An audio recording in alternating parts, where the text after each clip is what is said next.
এই বন্ধুরা কেমন আছো তোমরা? আশা করি সবাই ভালো আছো। তো বরাবরের মতো আরেকটি ভিডিও নিয়ে হাজির হয়ে গেলাম। তো আজকে আমরা দেখব পৃথিবীর 10 জন ভাইরাল ব্যবসায়ী। চলো আমরা ভিডিওতে ছাপিয়ে পড়ি। হ্যালো বন্ধুরা, কেমন আছেন? আশা করি অনেক ভালো আছেন। হ্যাঁ, আজকের এই ভিডিওতে আপনাকে দেখাবো বিশ্বের ভাইরাল কিছু ব্যবসায়ীদেরকে যারা সারা বিশ্বে ভাইরাল। এক প্লেটে 3টে পরোটা। হ্যাঁ, তারা তাদের ব্যবসায় ইউনিক সব ডায়লগ এন্ড উপস্থাপন করার জন্য সারা বিশ্বে ভাইরাল হয়েছে। পায়ে তুড়া হাতের বালা থাকে যদি সিটি গোলে চান। তো যাই হোক, ভিডিও শুরু করার আগে বলতে চাই, আপনি কি কাজ করেন নাকি আপনি বেকার, কমেন্টে জানাবেন। সো গাইস, চলুন তাহলে শুরু করা যাক।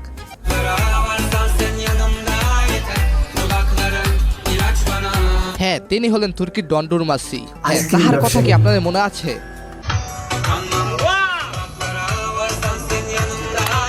এক সময় তার দোকানে কোনো আইসক্রিম খেতে গেলে আপনাকে নাচতে হতো।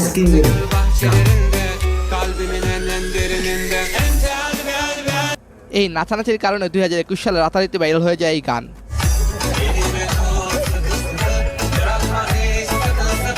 একই সাথে তার আইসক্রিমের ব্যবসা পুরাই চাঙ্গা হয়ে যায়। তুর্কি থেকে শুরু করে বিশ্বের বিভিন্ন প্রান্তে তিনি আইসক্রিমের শোরুম ওপেন করেন।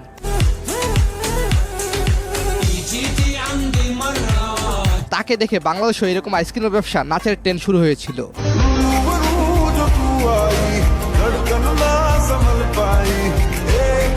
অন্যদিকে তার ইউটিউব চ্যানেল সাবস্ক্রাইবার সংখ্যা বেড়ে দাঁড়ায় 5 মিলিয়ন।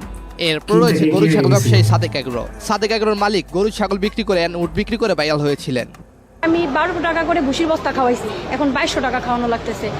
এখন এটা যদি আবার 1200 টাকা হয় তাহলে ওর দুধ 60 টাকা বেচলো। গাইস, 1200 টাকা যদি ভুসি হয় তাহলে ওর দুধ 60 টাকা মানে কি? কাকে বুঝাইতেছে? লিজেন্ডরা অবশ্যই বুঝছো যে কার কথা আমি বলছি। তো যাই হোক, সে বুঝাইতে চাইছে যে গরুর দুধ 60 টাকা হবে। তোমরা যেটা ভাবছো ওটা না, গরুর দুধের কথা বলছে, ঠিক আছে? ওর কষ্ট লাগবে না। এছাড়াও 15 লাখ টাকার ছাগল বিক্রি করে আলোচনায় এসেছিলেন। 15 লক্ষ টাকা একটা খাসির দাম চাচ্ছে 15 লক্ষ টাকা। বাংলাদেশ গজব হয়ে গেছে, মানে আমাদের শেখ হাসিনা আফা গজব হয়ে গেছে। এই ছাগল বিক্রেতা থেকে শুরু গজব হওয়া, যে যাই বলো, এই ছাগল কেনার পর থেকে সব শুরু গেজাম। ছাগলের ক্রেতা ইফাত রাতারাতি ভাইরাল হয়ে যান। আমার হবে জানাও ছিল না, আল্লাহ নসিবে রাখছে তাই হয়েছে। পরবর্তীতে ছাগল কাণ্ডে ইফাতের কাছে জানতে চাওয়া হয় টাকার রহস্য। তো তার বাবা ছিলেন সরকারি কর্মকর্তা। তো এই কাণ্ড হওয়ার পর তার বাবার চাকরি চলে যায়। এক পর্যায়ে তার বাবা ইফাতকে সন্তান হিসেবে স্বীকৃতি দেয় না। যে ছাগলটা সাদেক এগ্রোতে রয়েছে এবং এই ছেলেকে আমরা চিনি না। তো এই সকল বিষয়গুলো আপনাদের অজানা নয়। এরপরে উত্তর 24 পরগনা জেলার পকেট পরোটা খেত ভাইরাল লাজুদা। এক প্লেটে 3টে পরোটা, আনলিমিটেড তরকারি, এক টুকরো পেঁয়াজ, একটা কাঁচা লঙ্কা, মাত্র 30 টাকা। ফুটপাতে পকেট পরোটা বিক্রি করেই ইন্ডিয়া এবং বাংলাদেশের জনপ্রিয়তা শীর্ষে রাজুদা। এক টুকরো পেঁয়াজ, একটা কাঁচা লঙ্কা, 30 টাকা। বলেন কি? শিয়ালদহ চত্বরে দিনরাত খেটে পরোটা বিক্রি করেন তিনি, যেটা সবার নজর কেড়েছিলেন। এছাড়াও তার ডায়লগগুলো ছড়িয়ে গেছিল দেশ থেকে বিদেশে। পেঁয়াজ, একটা কাঁচা লঙ্কা, 30 টাকা। 30 টাকা। এখন তার পকেট পরোটা নামে বইও বের হয়েছে। পকেট পরোটা লেখক রাজুদা। তো রিসেন্টলি শুনতেছি তাহার নাকি ওয়েব সিরিজ আসতেছে। এই যে আমি ছাড়া কে পারবে? তাহার মতো আপনিও জীবনে একবার হলো ফুটপাতে জিনিস বিক্রি করে থাকলে কমেন্টে জানাবেন। এরপর রয়েছে ইন্ডিয়ান ডলি চাওয়ালা। हाय गाइस, मैं हूं नागपुर का डॉली चाय वाला। চা সিগারেট বেচার অন্যরকম কৌশল তাকে বিশ্বজুড়ে খেতে এনে দিয়েছে। তাহারে দেখিতে চিকুন হ্যাংলা পাতাল লাগিল, কিন্তু এই ছেলেই ব্যাপক আলোচনা সৃষ্টি করেছেন সারা বিশ্বে।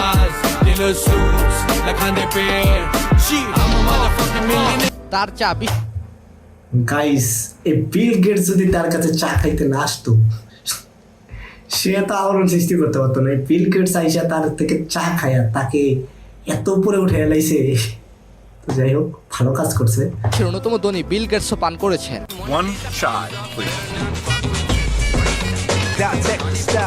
এখন তিনি বিভিন্ন গাড়ির মালিক হয়েছে। হ্যাঁ, তাকে পছন্দ করে বিল গেটস গাড়ি গিফট করেছিলেন।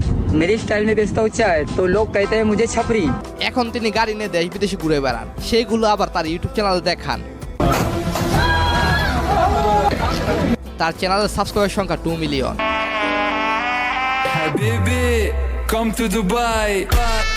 এই আইপিএলে তুমিও কি টাকা আয় করতে চাও? তাহলে শোনো, 1x ব্যবহারকারীদের 1 কোটি টাকার উপহার এটা স্কিপ করে তুমি জমা করুন এবং বিনামূল্যে পেটে আমার প্রোমোকোড ব্যবহার বাধ্যকর। যে কিনা কাঁচা বাদাম পান, খেলুন, জিতুন এবং অর্থ উপার্জন করুন। সো গাইসের প্রচুর বাধ্যকর, যে কিনা কাঁচা বাদাম বিক্রি করে ভাইরাল। পায়ে তুড়া হাতের বালা থাকে যদি সিটি গলে চ্যান দিয়ে যাবেন তাতে সমান। তিনি রাস্তাঘাটে ঘুরে ঘুরে গান গেয়ে বাদাম বিক্রি করতেন, এরপর রাতারাতি ভাইরাল হয়ে গেছেন। উক্ত গান গেয়ে সে লাখ লাখ টাকা কামিয়েছেন।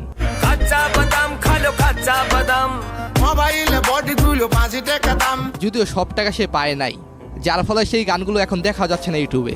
তার গান রাতারাতি দেশ বিদেশে সব জায়গায় ছড়িয়ে যায়। বীরভূমেতে বাড়ি আমার নামটি হয় ভুবন, আমার বাদাম কেড়ে নিল বিশ্ববাসীর মন। তার এই গান নিয়ে তৈরি হয় শর্ট ভিডিও প্ল্যাটফর্মে ব্যাপক ভিডিও। এই কাঁচা বাদাম গানের মাধ্যমে অনেক টিকটকারে ভাইরাল হয়। সো গাইস, এরপর সে পাকিস্তানের ছোটা ভাই এন্ড বড় ভাই, छोटे भाई बड़े भाई माउंट एवरेस्ट का हाइट कितना है? যারা কিনা জমজম ইলেকট্রনিক্সের কর্ণধার, তারা জমজম ইলেকট্রনিকের কারণেই ভাইরাল। अपने पाकिस्तानी भाइयों के लिए गिफ्ट लेके आ गया आईफोन 14 प्लस। তাদের জমজম ইলেকট্রনিক্সে বিশ্বের বিভিন্ন সেলিব্রিটিরা মাসে কয়েকবার আসেন।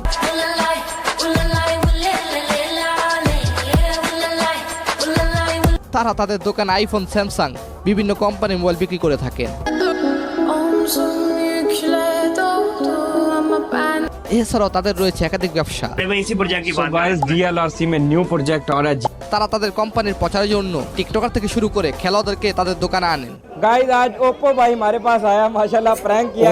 ওইসব সেলিব্রিটিদের সুবিধা নিয়ে তাদের চ্যানেলে আছে 75 মিলিয়ন সাবস্ক্রাইবার, যা বিশ্বের টপ চ্যানেলগুলোর তালিকায় রয়েছে। তাদের বিভিন্ন প্ল্যাটফর্মে রয়েছে কোটি কোটি ফলোয়ার।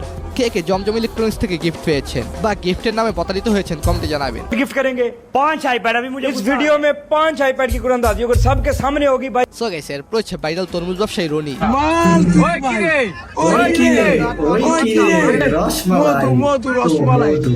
কিরে, ওই কিরে, মধু মধু, এইসব ডায়লগ দিয়ে সে ভাইরাল আজ। তিনি এখন কারণ বাজারের অন্যতম সেরা ব্যবসায়ী হয়ে গেছেন। মূলত তার ডায়লগগুলি বাংলার মানুষকে মুগ্ধ করেছে। আমার কাছে তার প্রতিটি ডায়লগ বেশ ভালো লেগেছে। তবে বেটা এখন ভাইরাল হয়ে বিপদে পড়েছে, সবাই খালি সেলফি তুলতে আহে। তিনি যা করেছিলেন সবই তার ব্যবসার জন্য। এখন বাঙালি ইউটিউবার এন্ড ফেসবুকারদের জন্য তিনি বিরক্ত হচ্ছেন এবং তিনি অসুস্থ হয়ে গেছেন। আচ্ছা, তরমুজ মানে কি? তরমুজের অন্য নাম কি কমেন্টে জানাবেন। তবে এখন থেকে তরমুজের অন্য নাম মধু, আগুন, মধু, রসমালাই। বাংলাদেশে শুধুমাত্র এটাই নয়, রমজান আসলে ভাইরাল হয়ে যায় বড় বাপের পোলায় খায় এইসব ডায়লগ। বাংলাদেশে এর আগে ভাইরাল হয়েছিল চাউলি, 1 কাপ 5 টাকা আর রং চা 3 টাকা, সবার কমে দেব। এরকম বিক্রেতা কিছুদিন পর পর ভাইরাল হয়। যদিও সবাই তার পরিবারের জন্য এইরকম কর্মকাণ্ডগুলো করে থাকে, তাদের কাজকে আমরা রেসপেক্ট করি। হ্যাঁ, আমার বাবা একজন কৃষক। তো আপনার বাবা কি করেন কমেন্টে জানাবেন। ধন্যবাদ সবাইকে, ভালো থাকবেন, ভালো লাগবে আপনার চারপাশ। তো যাই হোক গাইস, এই ছিল বিশ্বের 10 জন ভাইরাল ব্যবসায়ী। কারণ তারা ভাইরাল হয়েছে অনলাইনের মাধ্যমে। তো কি বলবো, যে অনলাইনের মাধ্যমে ভাইরাল হওয়ার কারণে তো তাদের নাম হয়েছে ভাইরাল ব্যবসায়ী। আর তোমাদের কোন ব্যবসায়ীকে ভালো লাগে কমেন্ট করো। যাই হোক, আসলে ভিডিওটা দেখে ভালোই লাগলো, অনেক কিছু জানতে পারলাম, অনেক ব্যবসায়ী ভাইরাল হয়েছে কীভাবে সেটা জানতে পারলাম। তো যাই হোক, এই ছিল আজকের ভিডিও। দেখাবো পরবর্তী, ততক্ষণের জন্য বাই।